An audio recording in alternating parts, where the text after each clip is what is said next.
Hello and welcome to you all. So this is the second part of Vedic culture. The first part we have discussed already. So let's start the video.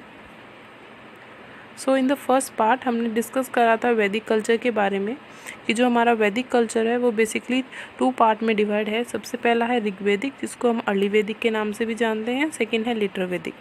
सो ऋग्वेदिक में हमने सबसे पहले पढ़ा Aryans के बारे में कि उनकी एंट्री इंडिया में किस तरह हुई थी। उसके ऊपर काफ़ी ज़्यादा थ्योरीज दी जाती हैं। तो एक थ्योरी जिसको हम सबसे ज़्यादा कंसिडर करते हैं वो है मैक्स मुलर की थ्योरी कि जो आर्यंस थे वो सेंट्रल एशिया से आए थे। ठीक है, तो क्या कारण था कि हमने खाली उन्हीं की थ्योरी को सबसे ज़्यादा कंसिडर करा। तो सबसे पहला रीज़न था सिमिलैरिटी ऑफ लैंग्वेजेस, और सेकंड था मोगा खाइजिक जो इंस्क्रिप्शन वहाँ पे फाउंड हुई थी। देन हमने पढ़ा वैदिक टेक्स्ट के बारे में, यानी कि जो वैदिक टेक्स्ट हैं वो 4 तरह के होते हैं। सबसे पहला है वेदास, ठीक है, सेकंड है ब्राह्मणास, थर्ड आरण्यकास, फोर्थ उपनिषद। ठीक है, वेदास को हम कोर टेक्स्ट कहते हैं क्योंकि इसके अंदर चारों वेदों के बारे में मेंशन है। ऋग्वेद, यजुर्वेद, सामवेद और अथर्ववेद। वेद जो थे वो किसी भी इंसान ने नहीं लिखे थे, वो गॉड गिफ्टेड थे और पास डाउन हुए थे जनरेशन टू जनरेशन। ठीक है, सेकंड वैदिक टेक्स्ट के बारे में हमने पढ़ा जो था ब्राह्मणास। वेदों के अंदर जो कुछ भी लिखा हुआ है उसका एक्सप्लेनेशन हमको ब्राह्मणास में मिलता है, क्योंकि वेदास के अंदर जो कुछ भी लिखा है वो काफ़ी ज़्यादा डिफ़िकल्ट है टू अंडरस्टैंड, तो उनका एक्सप्लेनेशन हमें ब्राह्मणास में मिलता है। थर्ड था आरण्यकास, जिनको हम फॉरेस्ट टेक्स्ट के नाम से भी जानते हैं। फोर्थ था उपनिषद, यानी कि 18 तरह के उपनिषद होते हैं। ठीक है, और जो उपनिषद है वो एक फिलोसफिकल टेक्स्ट है। सो थर्ड हमने पढ़ा वैदिक लिटरेचर के बारे में, यानी कि अर्ली वैदिक पीरियड के जो वैदिक लिटरेचर हैं उनमें 2 को हम कंसिडर करते हैं। सबसे पहला है रामायण, जिसको हम ओल्डेस्ट एपिक के नाम से जानते हैं और इसको वाल्मीकि द्वारा लिखा गया। सेकेंड है महाभारत, ये लॉन्गेस्ट एपिक है और इसमें करीब 1 लाख के करीब श्लोक हैं। ठीक है, देन हमने पढ़ा पुराण के बारे में। टोटल 18 पुराण होते हैं। ठीक है, और पुराण से मतलब है पुराना, यानी कि ओल्ड। देन हमने वहाँ के एडमिनिस्ट्रेशन के बारे में पढ़ा, जिस तरह आज के टाइम पे टॉप पे central government, then state government, फिर उससे नीचे ज़िला, देन ब्लॉक। ठीक है, और सबसे आखिर में विलेज यानी पंचायत आ जाती है। उसी टाइम पे एडमिनिस्ट्रेशन भी इसी तरह पार्ट्स में डिवाइड था। किंग हुआ करता था, हर एक किंग का अपना प्रीस्ट होता था जो कि उसको एडवाइस करता था। देन आर्मी के चीफ को सेनानी कहते थे। ठीक है, देन हमने वहाँ की सोसाइटी के बारे में पढ़ा कि वहाँ की जो सोसाइटी थी वो पेट्रियार्कल थी, यानी कि पितृसत्ता थी। फादर फैमिली के हेड हुआ करते थे। गाँव को वो लोग रिगार्ड करते थे एज अ प्रॉपर्टी। देन वो लोग बेसिकली डोमेस्टिकेशन करा करते थे। तो ये वहाँ की सोसाइटी के बारे में हमने पढ़ा। और वहाँ की जो सोसाइटी थी वो मोनोगैमी थी, मोनोगैमस थी, यानी कि एक हस्बैंड की एक ही वाइफ हुआ करती थी, एक से ज़्यादा नहीं हुआ करती थी। तो जो सोसाइटी थी वो मोनोगैमस थी। तो हमने सोसाइटी तक फर्स्ट पार्ट में पढ़ा ऋग्वेदिक। अब हम जो सेकेंड पार्ट में पढ़ने वाले हैं वो है पहली रिलीजियस लाइफ, फिर है इकॉनमी। देन उसके बाद हम लेटर वैदिक को कंसिडर करेंगे, वहाँ की geography, society, Hindu marriage, religion, economy और मेटल। ठीक है, सो ये आपका है रिलीजियस लाइफ ऑफ अर्ली वैदिक, कि वहाँ की रिलीजियस लाइफ किस तरह की थी। तो अर्ली वैदिक के टाइम पे वो लोग बिलीव करते थे in the personified powers of nature, यानी कि जो प्राकृतिक शक्तियाँ हैं उसमें ज़्यादा वो लोग बिलीव करते थे, यानी कि वायुदेव, अग्निदेव, पवन देव। ठीक है, इस तरह की जो नेचर की जो पावर्स हैं उसमें वो लोग बिलीव करते थे और बेसिकली इन्हीं की पूजा करते थे। सो उस टाइम पे जो फायर यानी कि अग्नि थी उसको काफ़ी ज़्यादा रिगार्ड करते थे। एक तो पवित्र जो अग्नि है वो काफ़ी ज़्यादा पवित्र है। ठीक है, और एक लिंक क्रिएट करती है बिटवीन मैन एंड गॉड।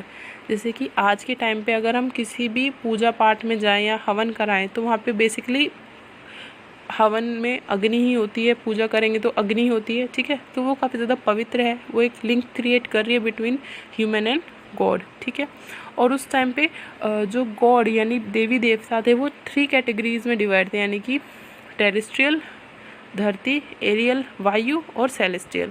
इस तरह के 3 कैटेगरीज में जो भगवान थे वो डिवाइड थे। ठीक है, सो सबसे मेजर यानी कि इम्पॉर्टेंट गॉड उस टाइम पे यानी पॉपुलर जो थे वो थे इंद्र, अग्नि और वरुण। इंद्र, अग्नि और वरुण उस टाइम पे वर द मोस्ट पॉपुलर।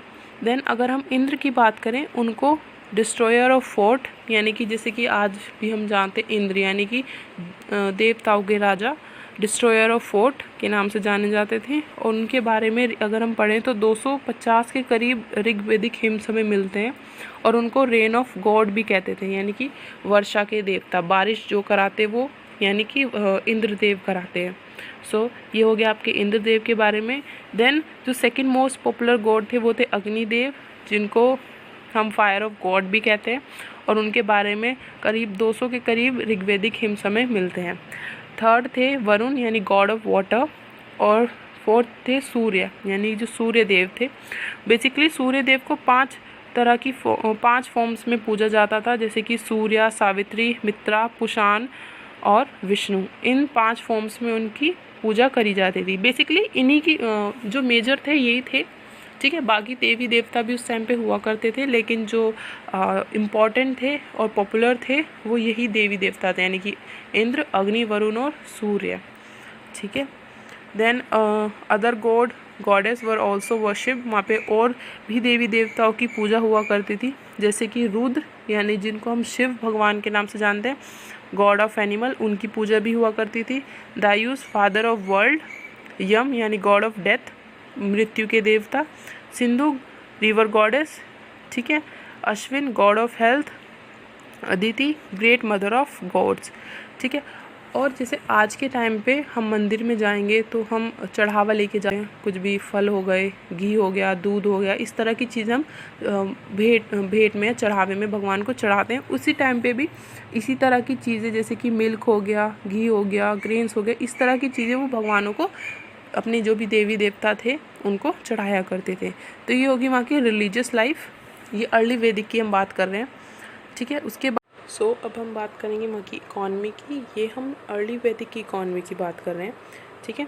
सबसे पहले एनिमल्स वर डोमेस्टिकेटेड, यानी कि ड्यूरिंग अर्ली वैदिक पीरियड एनिमल्स वर डोमेस्टिकेटेड। और लोग जो थे अपने सर्वाइवल के लिए बेसिकली एनिमल्स की डोमेस्टिकेशन पे ही डिपेंड करते थे, क्योंकि जो एग्रीकल्चर था उस टाइम पे वो बहुत कम था। बेसिकली वो लोग डोमेस्टिकेशन ऑफ एनिमल पे ही डिपेंड करते थे फॉर देयर सर्वाइवल। सेकेंड है ट्रेड, यानी कि उस टाइम पे जो ट्रेड हुआ करती थी बहुत लिटिल, यानी कि बहुत कम थी ट्रेड, इतनी ट्रेड नहीं हुआ करती थी। और थर्ड है कॉइन्स वर नॉट नोन, यानी कि सिक्कों के बारे में उस टाइम पे कोई भी नहीं जानता था, इसीलिए काउ और गोल्ड को they use as a medium of exchange, ठीक है। यानी कि अगर हमें कोई भी कमोडिटी सामने वाले से लेनी है तो उसके बदले में हम या तो अपनी काउ या गोल्ड देंगे, फिर उस कमोडिटी को ले लिया करते थे। जो काउ और गोल्ड थी वो मीडियम ऑफ एक्सचेंज का रोल प्ले करती थी। क्यों? क्योंकि उस टाइम पे कोइंस को कोई भी नहीं जानता था कि कोइन नाम की भी कोई इस तरह की कोई चीज़ होती है, तो उस टाइम पे were not known, coins were not known, ठीक है। Then man practice various profession like carpenter, smith etcetera, यानी कि उस टाइम के जो लोग थे डिफरेंट काइंड ऑफ प्रोफेशंस को फॉलो करते थे, लाइक कारपेंटर हो गया और स्मिथ यानी मोची, ठीक है। इस तरह के प्रोफेशन को वो लोग प्रैक्टिस करते थे। देन अगर हम वहाँ की मेडिकल सिस्टम की बात करें वो काफ़ी ज़्यादा वेल डेवलप था। क्यों? क्योंकि वो लोग डिफरेंट काइंड्स ऑफ हर्ब्स और ड्रग्स और मेडिकल प्लांट्स का यूज़ करते थे फॉर हीलिंग द डिजीज़, यानी किसी भी बीमारी को ठीक करने के लिए डिफरेंट काइंड्स ऑफ हर्ब्स और ड्रग्स का यूज़ करते थे। देन उस टाइम पे सर्जरी भी हुआ करती थी, जो कि काफ़ी ज़्यादा यूनिक फीचर है वहाँ के मेडिकल सिस्टम का, ठीक है। ये हमारे उस टाइम के मेडिकल सिस्टम की बात हो गई। वहाँ पे हर्ब्स और ड्रग्स का यूज़ करते थे और सर्जरी क्वाइट कॉमन और एक यूनिक फीचर है वहाँ के मेडिकल सिस्टम का। यहाँ पे हमारा ऋग्वेदिक यानी कि अर्ली वैदिक ख़त्म हो जाता है। हम उसके बाद पढ़ेंगे लेटर वैदिक, ठीक है। ये हमारा लेटर वैदिक है, जिसमें हम वहाँ की जोग्राफिकल एरिया, वहाँ का हिंदू मैरिज, वहाँ की सोसाइटी, इस तरह की चीज़ें हम यहाँ पे पढ़ेंगे। हमारा यहाँ से बिगिन होता है लेटर वैदिक, ठीक है। सबसे पहले लेटर वैदिक में आता है जोग्राफी, वहाँ का जोग्राफिकल एरिया किस तरह का था। जोग्राफिकल जो उस टाइम पे डिवीज़न था, यानी कि लेटर वैदिक में जो इंडिया का मैप था वो इस तरह से डिवाइड था। सबसे पहले आर्यवर्त, यानी कि जो नॉर्दर्न पार्ट था इंडिया का उसको हम आर्यवर्त कंसिडर करते थे, ठीक है। जो सेंट्रल इंडिया का जो हिस्सा था उसको हम मध्य देशा कहते थे, और जो सदर्न पार्ट है यानी कि ये वाला हिस्सा इंडिया का, इसको हम दक्षिण पंथ कहते थे, ठीक है। यानी कि आर्यवर्त नॉर्दर्न एरिया होगा ये वाला, और जो मध्य देशा है यानी कि सेंट्रल इंडिया, उसको मध्य देशा कहते थे। और जो सदर्न पार्ट है इंडिया का, ये वाला हिस्सा, इसको हम दक्षिण पंथ कहते थे। ठीक है, तो इन 3 डिविजन्स में जो इंडिया था उस टाइम पे ड्यूरिंग लेटर वैदिक डिवाइड था, यानी आर्यवर्त, मध्य देशा और दक्षिण पंथ। इन 3 रीजन्स में during later Vedic India divide था। Then Aryan settlement covered northern area, central India and southern India, यानी कि जो आर्यंस थे, आर्यंस का जो सेटलमेंट था वो धीरे धीरे नॉर्दर्न से सेंट्रल हुआ, सेंट्रल से सदर्न, क्योंकि पूरे इंडिया में वो लोग स्प्रेड हो गए। तो जो उनका सेटलमेंट था वो कवर्ड करता था northern area, central India and southern area. Then ये मैप है। जो हम सप्त सिंधु रीजन की थ्योरी देखते हैं उसमें बताया जाता है कि जो आर्यंस थे वो ईरान से होते हुए इंडिया आए। ठीक है, वो कहाँ से? ईरान से होते हुए वो इंडिया आए। ठीक है, जब वो इंडिया आए वो सप्त सिंधु रीजन में आके सेटल डाउन हो गए। सप्त सिंधु रीजन से मतलब है वो रीजन जहाँ पे 7 नदियाँ, जिसमें इंडस और 5 नदियाँ पंजाब की और एक सरस्वती। तो वो लोग यहाँ पे आके सेटल डाउन हो गए। ठीक है, कुछ टाइम यहाँ पे रहे, धीरे धीरे उन्होंने अपने आप को एक्सपेंड करना शुरू करा। कुछ बैटल्स फाउट लड़ी, ध्यान अपने, और कुछ बैटल फाउट लड़ने के बाद अपने आप को एक्सटेंड करा। फिर वो इंडस रीजन से निकल के यहाँ पे सरस्वती रीजन तक आए। देन सरस्वती रीजन से निकल के वो गंगा रीजन तक आए, देन नर्मदा, देन कृष्णा। इस तरह करके वो पूरे इंडिया में धीरे धीरे फैल गए। जो उस टाइम पे जो मैंने पहले बताया, जो इंडिया था वो इस तरह डिवाइड था। ये ऊपर का एरिया आर्यवर्त, ठीक है, ये सेंट्रल, ये वाला हिस्सा, ये मध्य देशा, देन ये वाला दक्षिण पंथ यानी सदर्न इंडिया। इस बेसिस पे आर्यन सेटलमेंट लेटर वैदिक में डिवाइड था कि वो लोग पहले सप्त सिंधु रीजन से सरस्वती की तरफ गए, then Ganga, then Narmada, then Krishna. इस तरह नॉर्थ से साउथ की तरफ उनका सेटलमेंट जो था वो बढ़ता चला गया। ठीक है, देन अब हम वहाँ की सोसाइटी की बात करते हैं। जो लेटर वैदिक पीरियड था, वहाँ की सोसाइटी की हम बात कर लेते हैं। उस टाइम पे higher caste could marry with each other, यानी कि 4 वर्णास थे, यानी कि ब्राह्मण, क्षत्रिय, वैश्य और शूद्र। ये 4 वर्ण उस टाइम पे हुआ करते थे। तो शुरू के जो 3 वर्ण यानी कि ब्राह्मण, क्षत्रिय और वैश्य, ये 3 आपस में शादी कर सकते थे, लेकिन marriage with Shudras were not permitted, यानी कि शूद्रा के साथ आप शादी नहीं कर सकते थे अगर आप अपर कास्ट को बिलोंग करते हैं। यानी कि कोई ब्राह्मण शूद्रा से शादी नहीं कर सकता, लेकिन वो क्षत्रिय और वैश्य से शादी कर सकता है। एक क्षत्रिय ब्राह्मण से शादी कर सकता है, वैश्य से शादी कर सकता है, लेकिन शूद्रा से शादी नहीं कर सकता। यानी कि higher caste could marry each other but can not marry with a शूद्रा।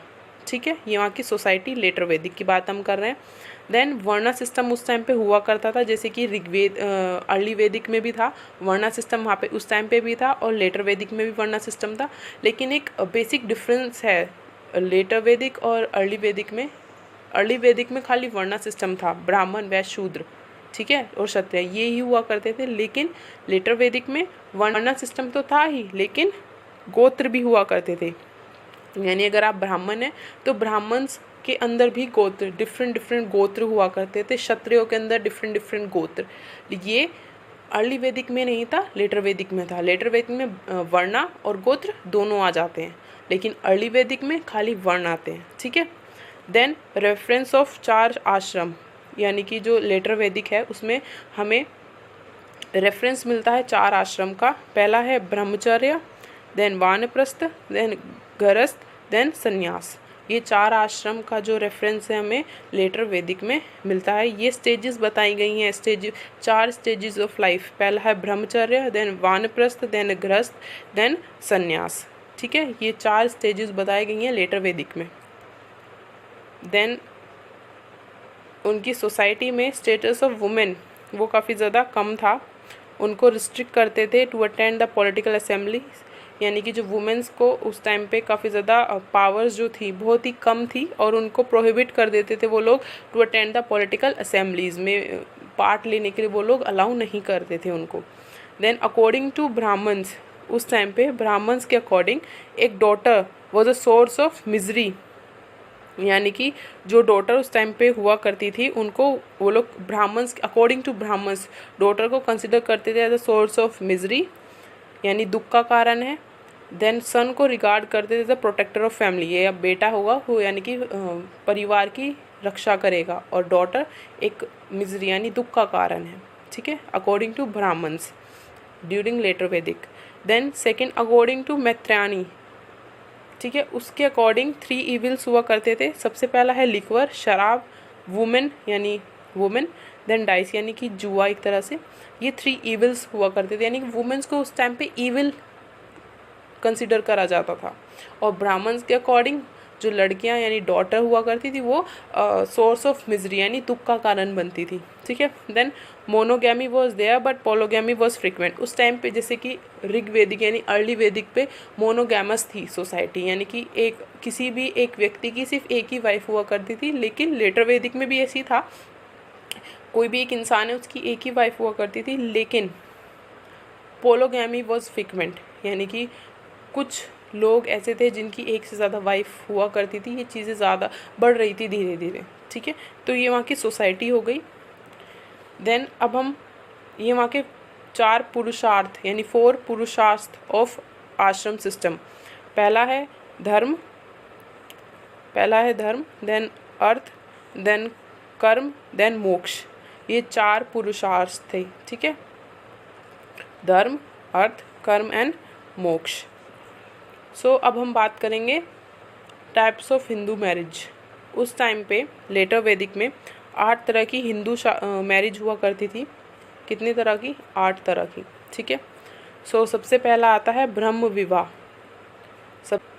सबसे पहला है आपका ब्रह्म विवाह, जिसमें giving girl to a man with dowry, यानी कि अपनी बेटी को उस इंसान को दहेज के साथ दे देना, तो वो ब्रह्म विवाह कहलाता था।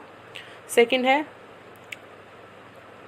दिव्य विवाह, जिसमें giving girl to a priest in lieu of his life, यानी कि अपनी बेटी को एक प्रीस्ट को दे देना इन लिeu ऑफ हिज लाइफ, ये आपका सेकंड विवाह आ जाता है। लेकिन आता है अर्श विवाह, थर्ड है आपका अर्श विवाह, यानी कि giving girl to a man after accepting the bride price, यानी कि एक इंसान को अपनी बेटी दे देना after accepting the bride price, ये आपका अर्श विवाह आ जाता है। देन आता है प्रजापत्य विवाह, इसमें giving girl to a man without demanding price, यानी कि अपनी बेटी उस इंसान को दे देना जिसने डिमांड नहीं करी ब्राइड प्राइस की, ठीक है। देन फिफ्थ आता है गंधर्व विवाह, जिसको हम लव मैरिज कहते हैं, ठीक है। उस टाइम पे भी लव मैरिज यानी गंधर्व विवाह हुआ करते थे। देन सिक्स्थ आता है असुर विवाह, जिसमें marriage to a purchased girl, यानी कि खरीदी हुई कन्या से विवाह करना असुर विवाह उस टाइम पे कहलाता था।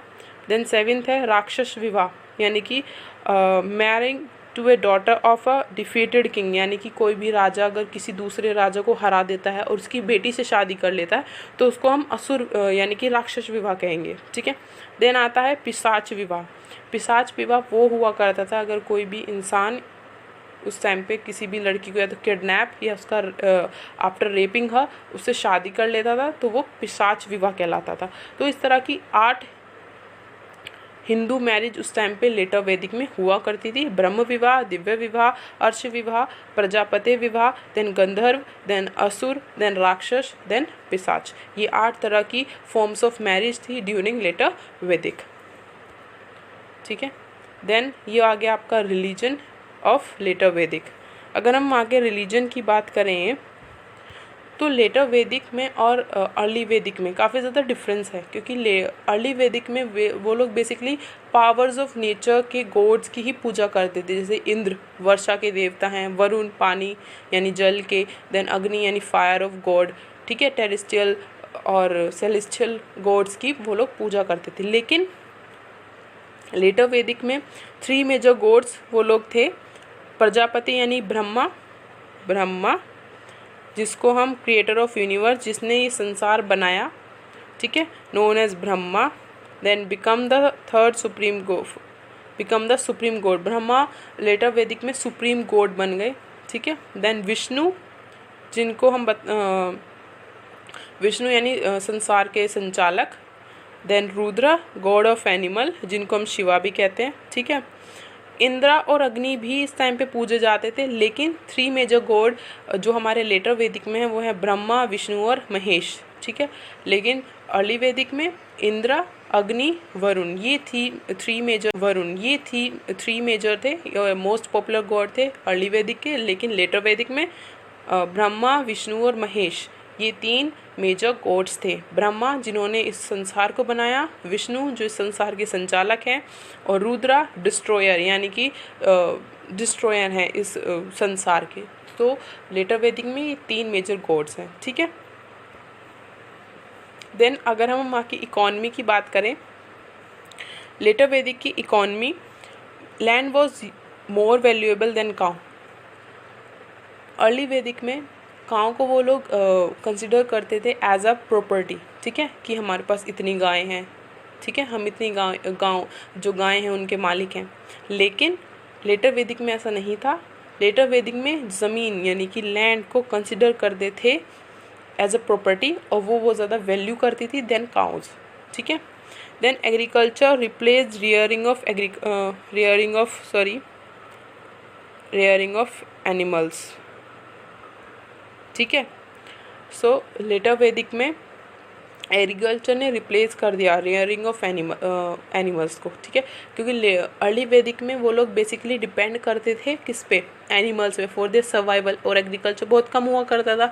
लेकिन लेटर वैदिक में एग्रीकल्चर एक इम्पॉर्टेंट रोल प्ले करना शुरू कर दिया for the survival of the people, और जो एनिमल्स यानी कैटल्स की रेयरिंग थी वो बहुत ज़्यादा कम हो गई। तो एग्रीकल्चर ने रिप्लेस कर दिया डोमेस्टिकेशन ऑफ एनिमल्स, यानी कि हुआ करता था लेकिन कम हो गया as compared to early Vedic.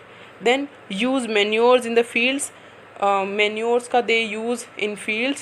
Then men occupation, different kinds of occupation उस टाइम पे भी हुआ करते थे, जैसे कि मछुआरे हो गए उस टाइम पे, और फुटमैन, इस तरह के ऑक्यूपेशन को they follow. Then plough was at time drawn by 24 oxen, यानी कि खेत में जुताई के लिए 24 ऑक्सन्स दे यूज़, ठीक है। सो ये हमारी हो गई उस टाइम की इकॉनमी, ये लेटर वैदिक की इकॉनमी हमारी। सो अगर हम बात मेटल्स की करें, लेटर वैदिक में टिन, आयरन और सिल्वर का यूज़ हुआ करता था, लेकिन अर्ली वैदिक में कॉपर और ब्रोंज का यूज़ हुआ करता था। लेकिन जो लेटर वैदिक है उसमें टिन, आयरन और सिल्वर का यूज़ ज़्यादा होना शुरू हुआ।